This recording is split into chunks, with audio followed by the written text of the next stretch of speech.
So, as director of the Aquinas Institute, it's my very pleasant duty to welcome you to this year's Aquinas Lecture on behalf of the Prior and Dominican community and on behalf of the Regent and moderators of Blackfriars Hall.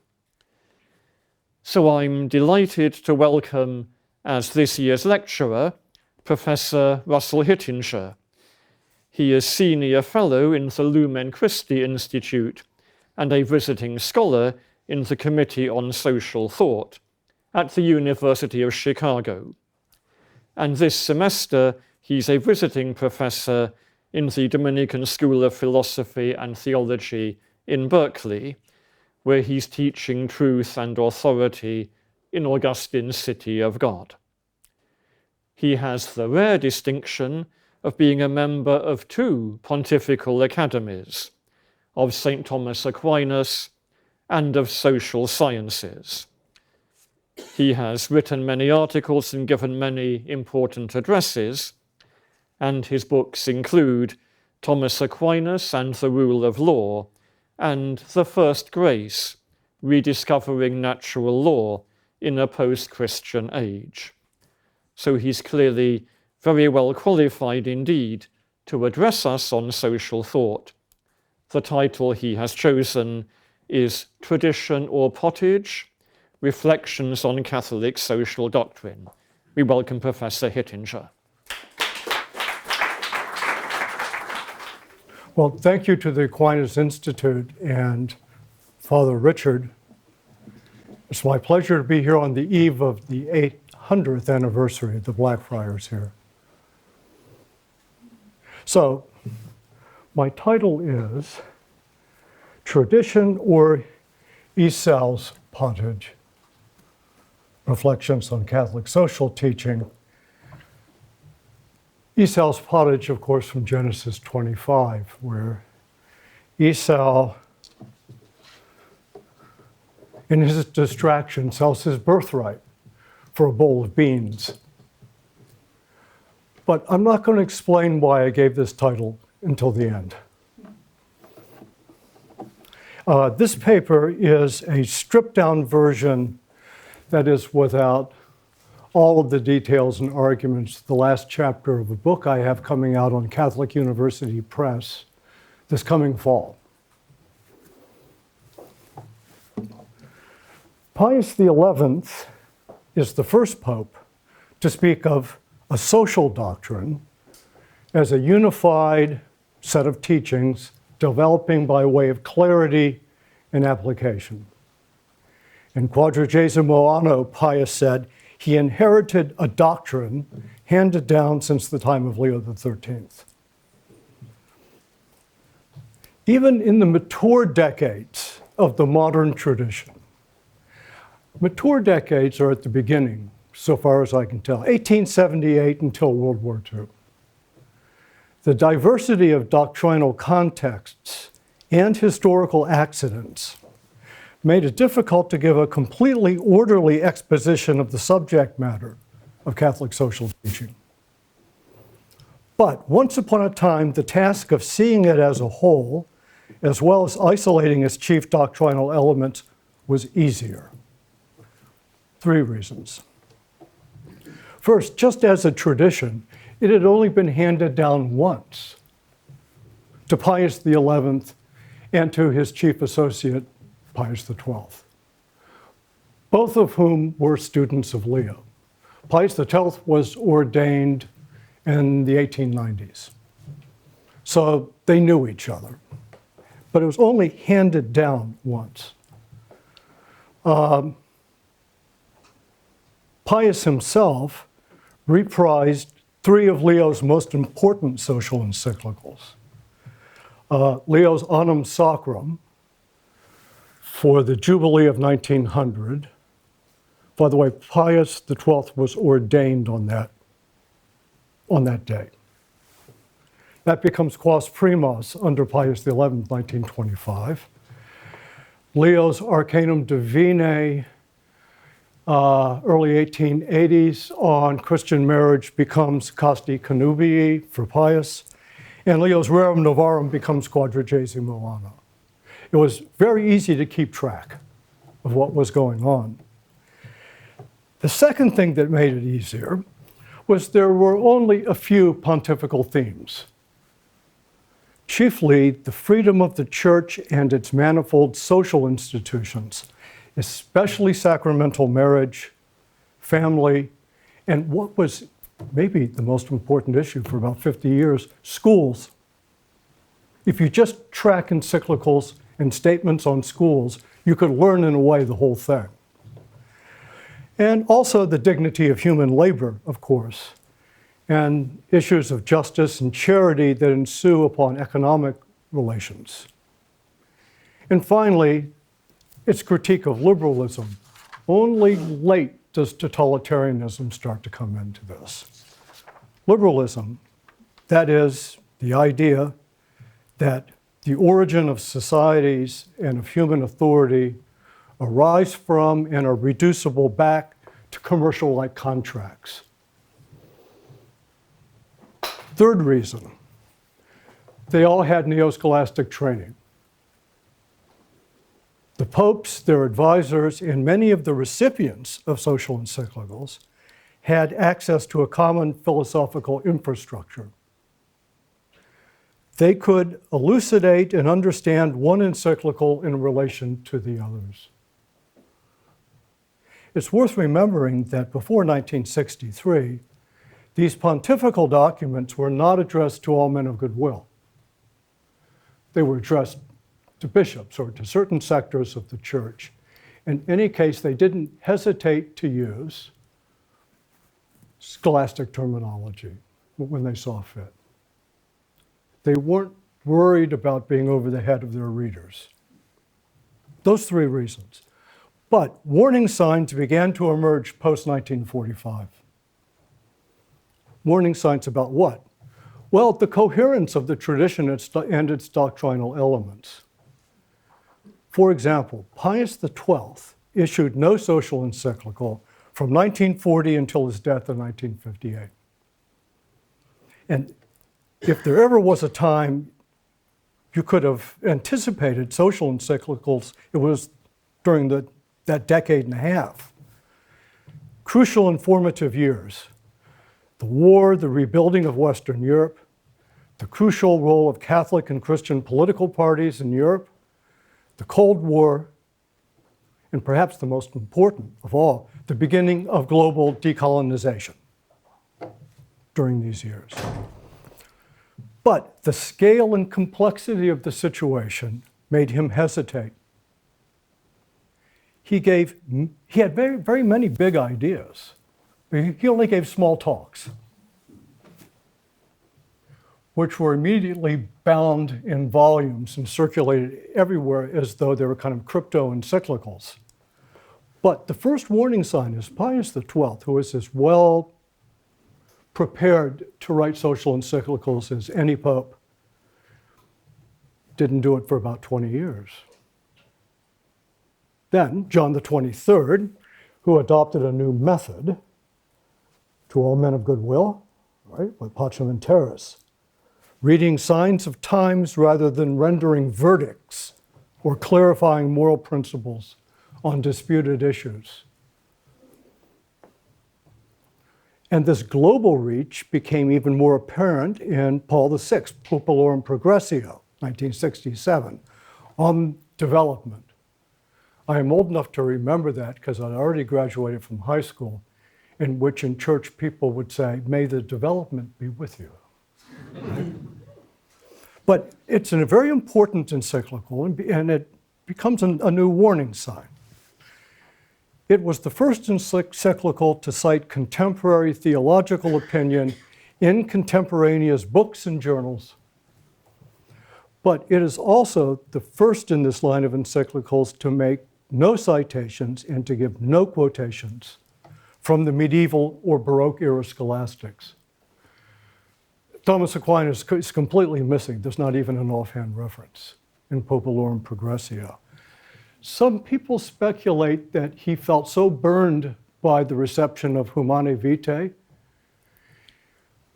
And the accusation is it was a really bad scholasticism he was using, or a scholasticism that was too narrow. Well, he decided to take it out altogether in Populorum Progressio.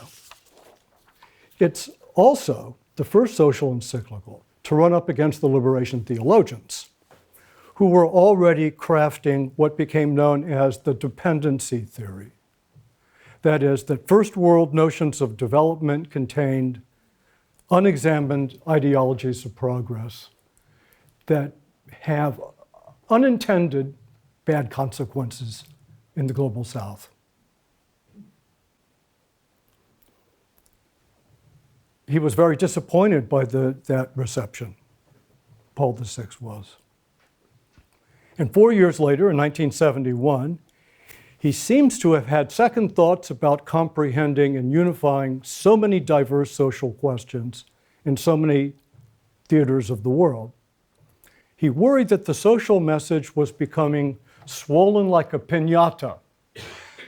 Looks good on the outside, but take one good crack at it and it all comes apart. And as his biographer, Peter Hebblethwaite, reflected at the time, where it is vague, it can be blamed for its vagueness, but where it is precise, it can be blamed for its precision. I think it's an accurate depiction of what was going through Paul VI's mind. So I want to pick up the story right here in 1971, because this letter he sent to the cardinal prefect of the Council on Justice and Peace would itself prompt John Paul II's persistent concern that the doctrinal corpus of CST was being muted and scattered. And as I will try to explain this evening, John Paul II's interventions on this issue proved to be unsuccessful. Yet another warning sign. So, before I begin, here's my method. I intend here to show difficulties, but I presuppose no ill will. I presuppose no partisan conflict. That would be a different kind of story to do that. The difficulties I'm going to point out are there completely prescinding from inside baseball fighting going on about it. Second, this is not a criticism of Pope Francis, who comes long after this problem is already congealed. Third, nothing I say tonight about Esau's Pottage is meant to impugn social Catholicism on the ground, which amazingly can operate somewhat distantly from pontifical teachings from on high. And in fact, long before Leo started doing that, social Catholicism was already on the ground, doing quite nicely. Okay. So, Octogesimo on 14 May 1971, marking the 80th anniversary of Rerum Novarum, Paul VI sent an apostolic letter to the president of the Pontifical Commission for Justice and Peace. It was subtitled A Call to Action. Interestingly, not an encyclical.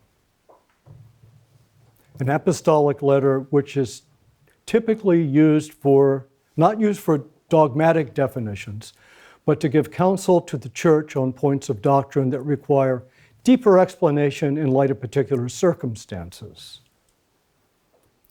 In this case, Paul VI thought that his reflections were not suitable for a wider audience. It was not even sent to the bishops, because he was going to raise a troubling issue, and he was not going to issue this to all men of goodwill. The paragraph that galvanized attention and debate, I will read in part. In the face of such widely varying situations, it is difficult for us to utter a unified message and to put forward a solution which has universal validity. Such is not our ambition, nor is it our mission. It is up to Christian communities to analyze with objectivity the situation which is proper to their own country, to shed light, the light of the Gospels, unalterable words and for action from the social teaching of the Church. It is up to these communities, with the help of the Holy Spirit, in communion with the bishops who hold responsibility, and in dialogue with other Christian brethren and all men of goodwill, to discern the options and commitments. Okay. He does use the word doctrina in the singular once, but it is keyed to, quote unquote, men's expectations and the way the Catholic social teaching accompanies men in their search for the right answers. That's a quote. Yes, he concedes at the end that one goal of Catholic social teaching is to enlighten, but its main goal is to prompt action, unquote. Now, well-intentioned and smart liberals of that era, and I mean by the word liberal the way it was typically used post-conciliar, celebrated this shift of perspective. One very competent scholar, maybe one of the best scholars ever on Catholic social doctrine, Sister Mary Ellsburn, put it this way: this approach provides fertile soil for permanent preoccupations, not answers, and creative innovations within the social teaching of the Church, unquote. So we have unchanging gospel principles put into dialogue with changeable social circumstances, a kind of ferment of the gospel and human aspirations, creating an historically constituted dialogue. Who interprets, on the social questions, the whole church and the laity.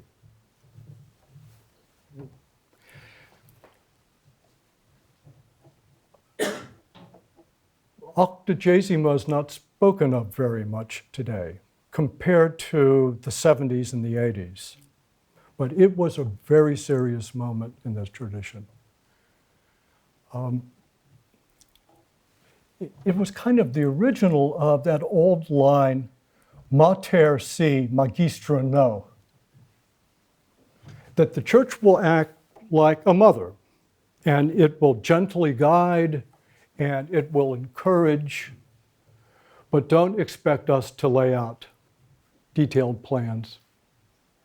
Okay. Apparently, Karl Wojtyła concluded the same thing.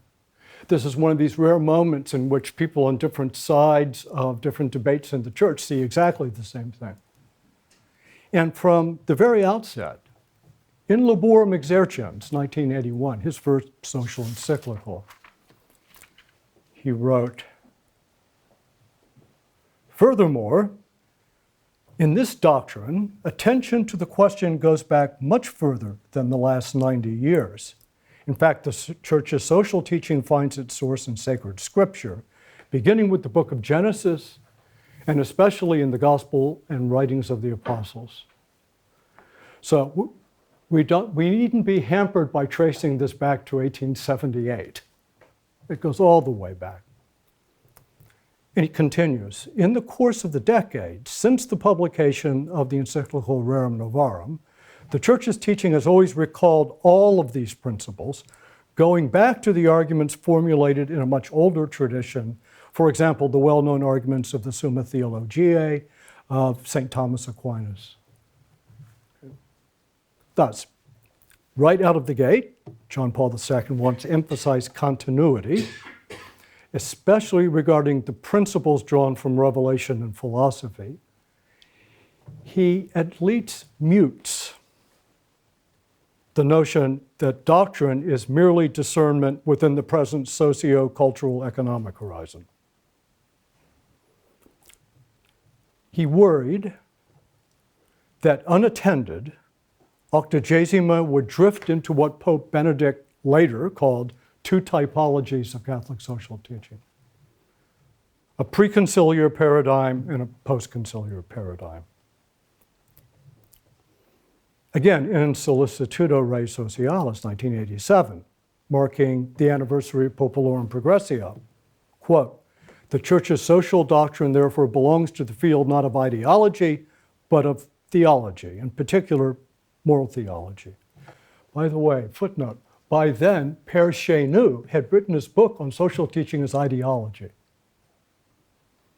which was widely read, a very small book, that the Church's social teaching had bitten off more than it can chew, and a lot of what had been bitten off was unexamined ideology. Okay.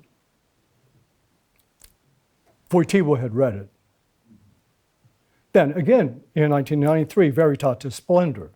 And it's throughout that decade of the 90s, John Paul keeps on writing what he calls the crisis of truth. He says, I address myself to you, venerable brothers in episcopate, who share with me the responsibility of safeguarding sound teaching, with the intention of clearly setting forth certain aspects of doctrine which are of crucial importance in facing what is certainly a genuine crisis, which has engendered the most serious implications for moral life of the faithful, as well as for a just and fraternal social life. I've noticed as I've gone through the details on the ground through these documents, something I never noticed before, but when he, especially through that decade of the 1990s, whenever he raises the issue of the intellectus fidei, the ability to elucidate and understand, he invariably mentions as the first example social doctrine. And he goes on to say in Veritatis, this is clearly seen in the Church's social teaching, which belongs to the field of theology, especially moral theology, and from her presentation of the commandments governing social, economic, and political life, not only with regard to general attitudes, but also to precise and specific kinds of behavior and concrete acts. 1998. I won't keep on going, but I have to mention one more. Fides et Ratio.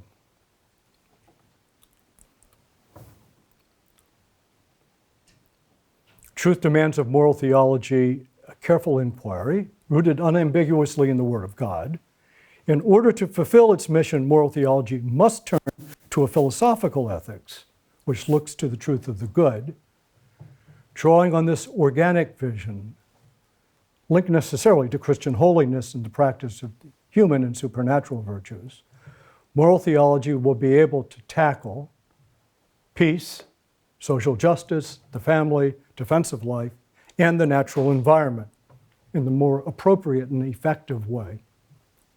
And from there, he goes on to say, what he means by philosophy is not eclecticism. That is, eclecticism, as he understands it, runs the risk of being unable to distinguish the part of truth of a given doctrine from the elements of it which may be erroneous or ill-suited to the task at hand, unquote. I could track more of this on the ground, but you get the picture.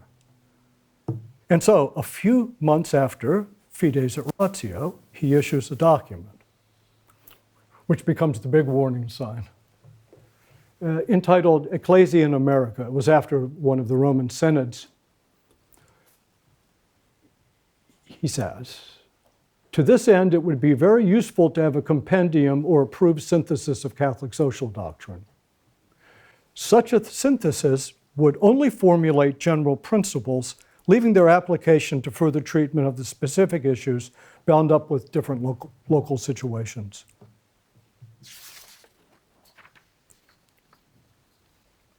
I think it's worth noting that he didn't want a compendium of applications, which would have been a very long compendium indeed. So, just as Paul VI in 1971 has sent a letter to Justice and Peace about what he thought the limits to CST, at least from the pontifical standpoint. So John Paul II, some 25 years later, asks the same council to make a catechism or a compendium of social doctrine with the express wish to strengthen principles, including the philosophical infrastructure of elucidation and understanding. he continued to use the word synthesis. So here then is the fourth warning sign within a generation. Pius's hesitation, Paul VI, Octogesima, JP2, several encyclicals emphasizing the role of the intellectus fidei. And finally, the fact that justice and peace could not pull together an orderly exposition of the doctrinal elements or their historical accidents. So I turn to that document, the Compendium. By the way, we don't know what John Paul might have thought of it because it was issued only a few months before he died.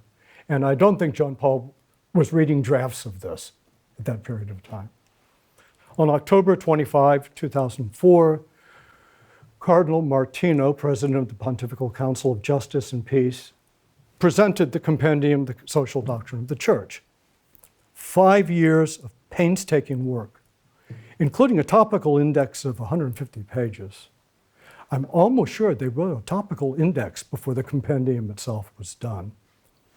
And it's amazing to me, by the way, it's a very good index, that the Italians could do indexing as well as the Germans. But they pulled it off. Someone had a lot of cappuccino in that office. And they produced a very beautiful volume. The curial team compiled several hundred chunks of magisterial texts, sorted into principles, topics, and applications, and just a vast array of material, running from the Book of Genesis to the Holy See's intervention in the Kyoto on the occasion of the Third World Water Forum. Almost all of the texts are drawn post-1958, which is interesting because the texts are drawn right from the point that as a scholar, I would identify the warning signs starting to go up. Martino was well aware of the Pope's commission. In fact, he repeatedly restates the goal of this volume: synthesis, coherence, regarding chiefly what is called the doctrinal corpus. Lamenting the fact that this doctrinal patrimony is neither taught nor known sufficiently, he goes on to say, this document offers a complete overview of the fundamental framework of the doctrinal corpus of Catholic social teaching, which are taken up, interpreted, and formed into a unified whole by the magisterium, which promulgates social teachings as church doctrine. To the church's magisterium belong those who have received the munus docendi, or the ministry of teaching in the areas of faith and morals, with the authority received from Christ. Right away, you can see that Martino not only understood that part of what the Pope had asked for, but is definitely cabining section 4 of Octogesima Adveniens. Right? This is to be attributed to the official magisterium. Okay. He says, insofar as this part of the church's moral teaching, the church's social doctrine has the same dignity and authority as her moral teaching.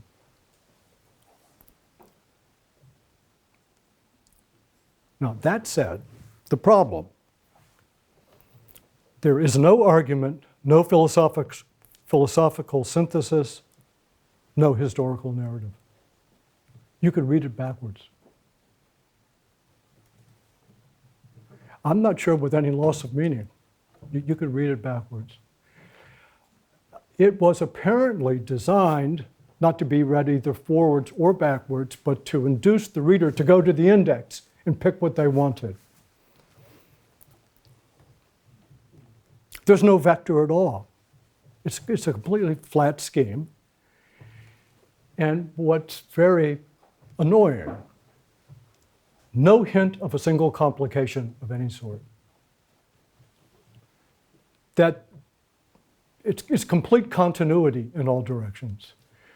Going backwards, going forwards, going from this issue to that issue.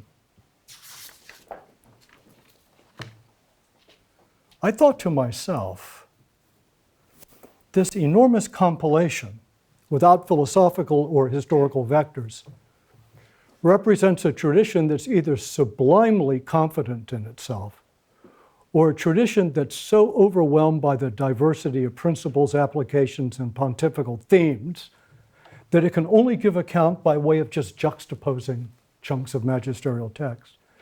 Juxtapositions that might lead to a synthesis of so forth. Now, the problem is at the outset. It's the proliferation of principles. I count 11 for starters. Dignity of the human person, principle of the common good, the principle of subsidiarity, the principle of solidarity. How solidarity is different than common good, I don't know, but Pope Francis is now wanting to put in the word fraternity rather than solidarity. When solidarity was invented so they didn't have to use the word from the French Revolution, but maybe we're going back. Okay. But there's 4 for starters. And then under fundamental values, what's the difference between a principle and a value is, I'm not going to try to indicate, but the next set are referred to even in the Compendium and in pontifical documents as principles. So I'm just going to count them as principles. Truth, freedom, justice, universal destination of human goods, preferential option for the poor, participation, and love. So that gets us to 11. Now, I think we should add Pope Francis's edition. Post-Compendium from Evangelii Gaudium, 2013. Time is greater than space. Unity prevails over conflict. Realities are more important than ideas. The whole is greater than the part. I seem to recall that Aquinas believed that last one was a per se nota proposition. But maybe popes have to point out per se nota propositions. But here's what's important.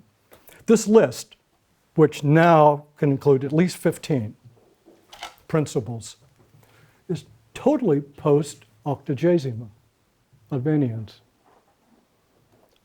Paul VI, then, in 1971, had indicated there are some general principles in the background. I believe that's section 48 of Octogesima. He didn't make a list of them. Certain unchangeable principles of the gospel. He surely meant the commandments and so forth. And John Paul II made it very clear he wanted to make sure that principles are elucidated and understood in a way adequate for a doctrinal corpus.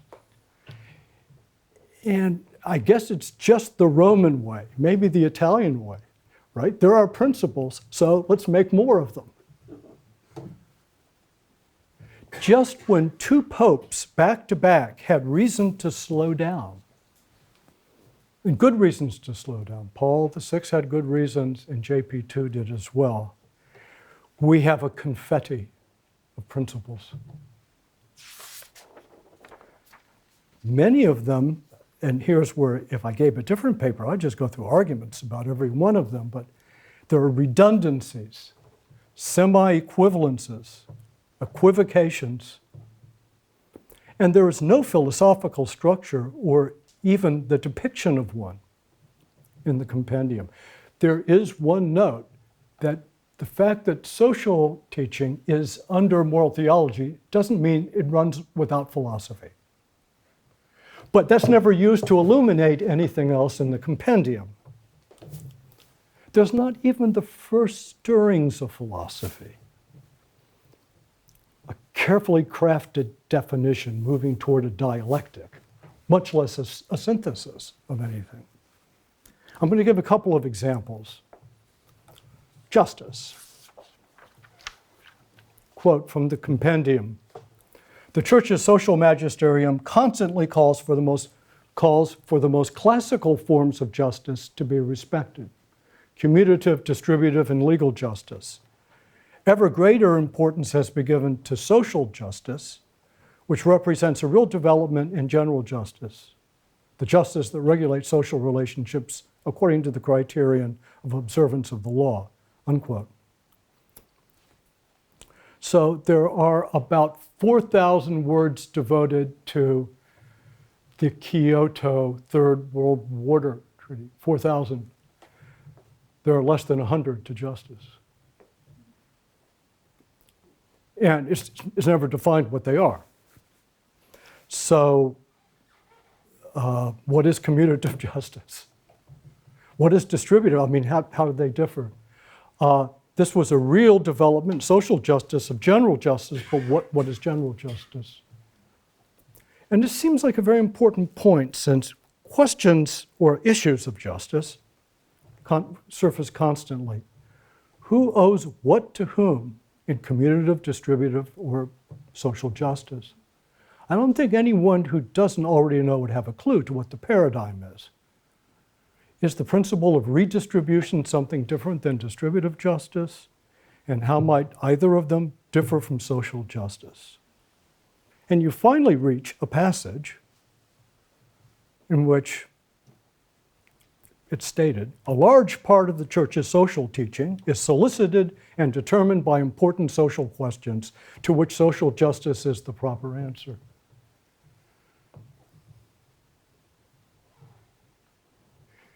It's like an oral exam, doctoral exam in one of the Roman schools. You say, what is the proper answer to important social questions? And the student would say, is this a tricky question or is it a trick question? Professor should say, you pass. Yeah. Now, commutation is woefully underdeveloped. It's practically stated with cliches. We read things about contractualistic vision, right? Now, it seemed to me it's very crucial to locate the domain of the justice of exchange for two reasons. Because all human societies are heavily carpeted with exchanges. Everyone in this room has probably made 100 of them today without even thinking about it. But also because of the church's tradition. For the better part of 2 centuries, the church's critique of what is today called neoliberalism really depends on understanding the nature and limits of the strict justice of exchange.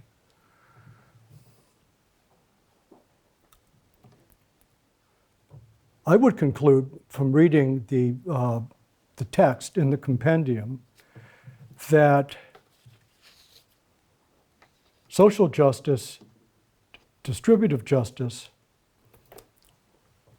are corrections of commutative justice. So the two most elegant and highest modes of justice, which is what the community owes to its members in distribution, and what the members owe to the community, are in fact pretty much reduced to a correction of exchange. And if you want to do ideological and philosophical battle with neoliberalism, you don't want to be in that position. Right? Another example, common good. We have 2 definitions juxtaposed. I'll read it. The principle of the common good to which every aspect of social life must be related if it is to attain its fullest meaning stems from the dignity, unity, equality of all people. According to its primary and broadly accepted sense, the common good indicates, and this is a quote from Gaudium et Spes, the sum total of social conditions which allow people, either as groups or as individuals, to reach their fulfillment more fully and easily, unquote. There's only a bracket here referring to that text. No interruption now. The common good does not consist in the simple sum of particular goods of each subject of a social entity. Belonging to everyone and to each person, it is and remains common because it is indivisible and because only together is it possible to attain it, increase it, and safeguard its effectiveness. Now, there's been a fair amount of scholarly ink spilled on this, right? Because at best, it's an equivocation, these 2 things back to back. You're using common good in about 2 really different things. The primary definition certainly will not work for societies like marriage, family, which are two distinct societies, church, and I don't think it works for polity, because those societies have unity that's not an aggregation of things, right? They have a form of union. Or as JP2 used to say, they are social subjects. They involve more than social intersubjectivity. They're social subjects. Quote, they're much more than the sum of their individual members, to quote John Paul II. And not only that, but the four I mentioned, matrimony, family, ecclesial membership, and polity, are quite different than one another. So we not only need to mark off the second definition from the first, they can't be the same, you're using the language equivocally, but even within the second category, where there are societies that are real societies, irreducibly social, there's at least four different kinds. And so you need analogies. By the way, Cardinal Schoenberg, to his credit, put that into the Catechism of the Catholic Church. Each human community possesses a common good which permits it to be recognized as such. There are no analogies there are metaphors, but there are no analogies in the Compendium. Now, this would again be a different subject, maybe almost for a semester-long course, but I think these two are reconcilable. The first is a set of conditions that include utilities, transient partnerships, anonymous relationships, in which is nested communities that are real societies. The first is under the name of conditions. The second would go under the name of common good in some strict sense of the term, irreducibly social common good. They're reconcilable, I think. The Compendium does not reconcile them. So what is the clue? What's going on here that such elementary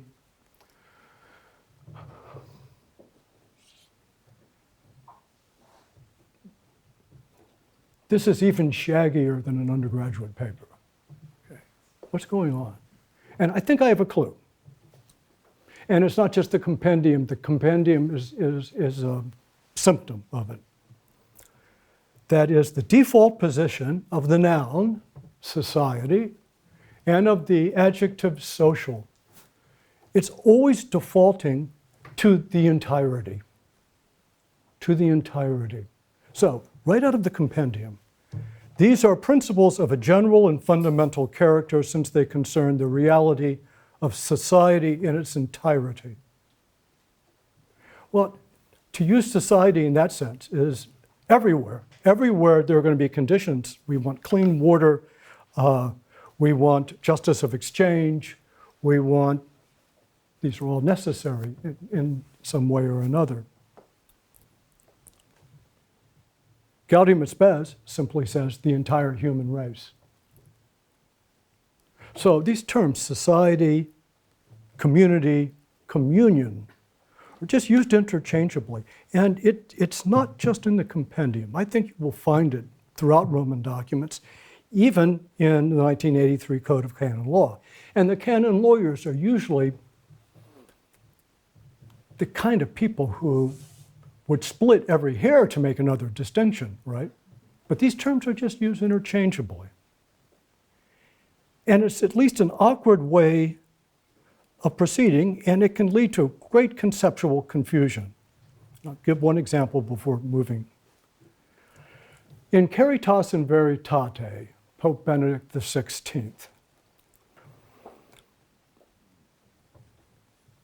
we read these two sentences.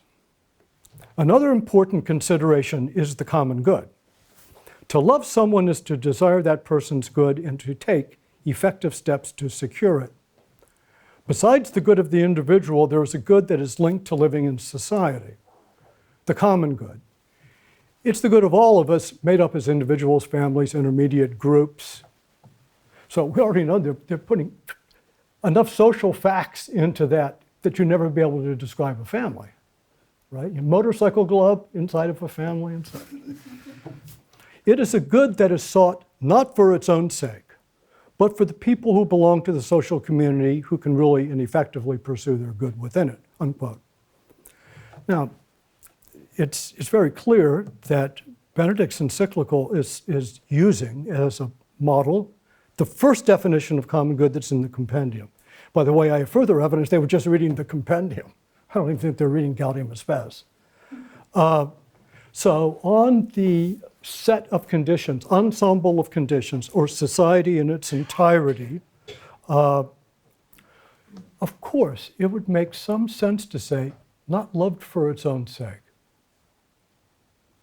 Because many of those conditions are instruments, really important instruments, by the way, or they would be necessities, human necessities of some kind, and you love the water system not for its own sake, but for the sake of one's own need for water and one's family's need for water. Okay.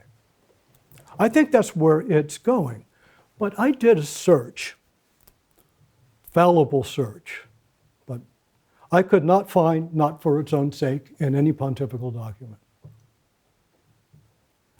Where did they get that? Although it makes some sense to use that vis-a-vis the first definition of common good.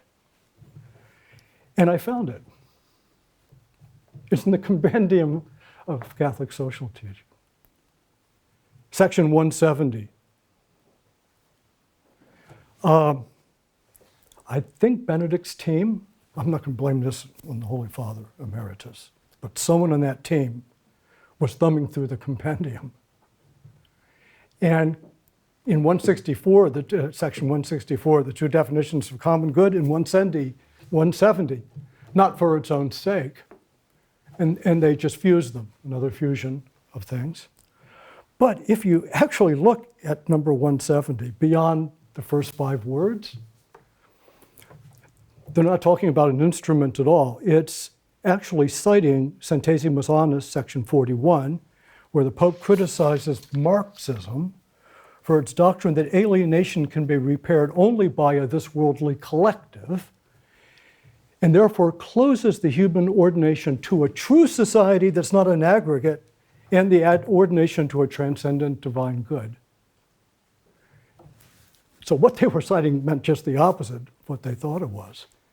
And so here we have a case of these juxtapositions in the Compendium, now kind of confusing a pontifical document. By the way, I'll say this, that Laudato Si is much better than this. It works much more critically with some of these inherited definitions. But I point out, I'm not interested in the Compendium for its own sake, but as a symptom of something. And that this fantastic Catholic tradition of social thought, the stock and trade terms, society and social, are really shaggy. Now, a brief reflection on juxtaposition, then I can conclude. Very important theologians of the conciliar era, Pottmeyer, for example, and Congar, used the term juxtaposition to indicate how certain debates during the Second Vatican Council were eventually corralled into documents. You know, how long can you debate and wait for a consensus to get a document? And the method of juxtaposition was to take two or more things that are thought to be true, but are still awaiting some kind of consensus or agreement about how they are common elements of a single subject. This was also called at the time, I believe Congar, the binomial exposition. That is, church is the people of God, church is the body of Christ, so on and so forth. It maintains tensions awaiting dialectic and synthesis. And it's the synthesis whereby the unity of the subject is affirmed and understood. The weakness of the juxtapositional method is how long do you have to wait? Keep on adding things on. I mean, how many juxtaponents do you need? Or are we just waiting for a majority of people to agree on one of them? So even in Caritas and Veritate, we see, in a way, I think subliminally, the method being used. Benedict insists we do not have two typologies of Catholic social teaching, pre-conciliar and post-conciliar. But when you read the encyclical, basically we have the juxtaposition of the two, right? There is the suggestion that there's a unity, or there's an assertion that there is the unity, but it's not shown yet. Now, there's Pottmeyer and Congar were very sophisticated theologians. But in the case of Catholic social teaching, the example here being the Compendium, the explanation has to just be very simple. They didn't know how to do it. They got the index done, but they didn't know how to synthesize. And this is the example of the collapse of what used to be called the intellectus fidei. So they just kept on adding on. And the add-on method is, well, there's too much emphasis given to natural law, so let's have more emphasis given to social sciences. It's fine. I'm a member of the Academy of Social Sciences. But the add-ons eventually cause trouble. First of all, it's human nature, over time anyway, to defer to the weaker juxtaponent. This is why Samuel Taylor Coleridge called juxtaposition the work of a pseudo-continuous mind. That is, a mind that can keep thinking or keep talking without resolving the positions under review. It's in human nature, finally, to take the weaker juxtaponent. The one that causes the least trouble, anyway, the fewer complications. Another problem is it makes it very difficult to discern development of an idea or of a doctrine. Accumulation over time is not the same thing as development. And accumulation is not the same thing as what Pius XI meant by he inherited something handed on, as he says. Now, complexity of applications of CST, saying too much about too many different things. This is not the main problem. I mean, a lot of these applications become historically defunct rather quickly anyway. The main problem was the juxtaposition of 15 principles. That really will cause havoc. You start shuffling those and then deciding willy-nilly which of the juxtaponents works. You do have a problem on your hands. Second thing I'll say by way of conclusion. Of course, papal prudence, by the way, that's Leo XIII's term, sapientia Christiani. He says papal prudence is multiform and covers diverse things. This is post-Vatican I now. He says the Pope has to make prudential decisions about everything from concordats to you name it. In other words, papal prudence is covering like mad social issues of all sorts, right? But papal prudence is wider than doctrine. Let's admit this. So every pontificate has to exercise papal prudence over social matters, especially insofar as the church is directly related to them. And they have always described this, at least since the 60s, it's not ideology. So prudence is not ideology. Well, what about doctrine? Ideology is usually understood to be a closed, rigid, reductive, pseudo-scientific system of thought. We can think of all the 20th century examples. But, you know, ideology is also very close to reading the signs of the times kind of method as well. I mean, it's not just rigid thinking that is vulnerable to ideology. It's also weak thinking is vulnerable to it. In the Second Vatican Council, well, in Pacem in Terris and in Gaudium et Spes, was said that the church needs to understand the world as it is, but part of the world the way it is its explanations and longings, its aspirations and undertakings, I'm quoting.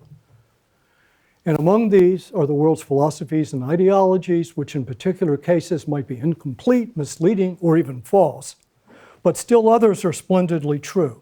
But in either case, engagement with the world means careful and respectful attention to what Dignitatis Humanae called desires in the minds of men. It's a very interesting term. It comes back in Octogesima. Desires in the minds of men. But to discern desires in the minds of men and to draw the right conclusions about them, or to draw conclusions which begin to look like they have the certainty of something that would be described in the logic of essences, would be a big mistake. You start speaking of human aspirations, especially of a particular era.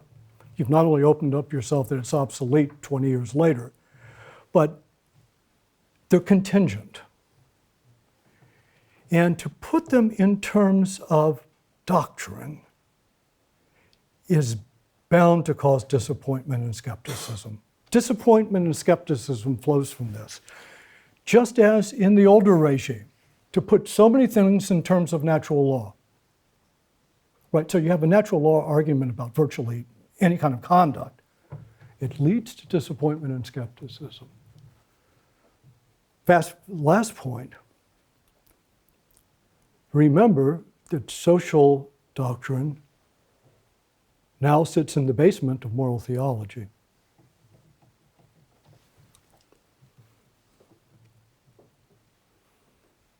Rather uncomfortably.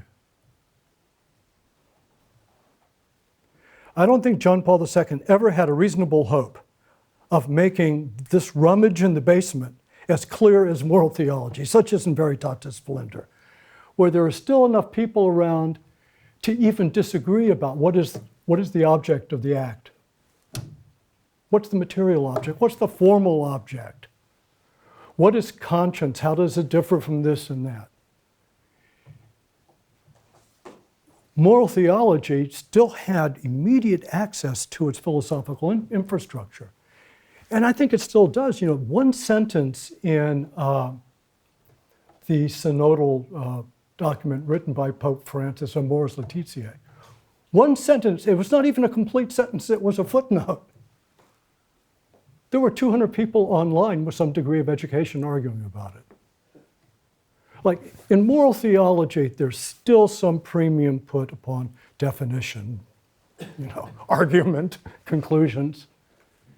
And in moral theology, actually, most people who bother with it can at least understand the person they're arguing with. Right? But if social doctrine goes under 15 principles that are not sorted out, some of them not really even defined, and it's in the basement of moral theology, what's going to happen? Church dividing issue. Because the Western Church, Ronald Knox and Dawson, here, once upon a time, wrote books on, in the Western tradition, we don't have schisms over Trinitarian theology. You have to be very learned to have schisms over that kind of thing, right? We have schisms over morals. Donatists, Jansenists, et cetera, et cetera, et cetera. And all of our Protestant colleagues, part of the same tradition, they separate over drinking and purity and society, social issues. I worry about this. I'm just going to put I don't think JP2 ever had a hope of achieving that with social doctrine. The subject matter just doesn't lend itself to a Veritatis Splendor kind of precision. But he had reason to ask for more than what he got. He wanted a little catechism. He should have gone back to the Dominican in Vienna. But he didn't get that. So, now to Esau. I use Lord Byron's line.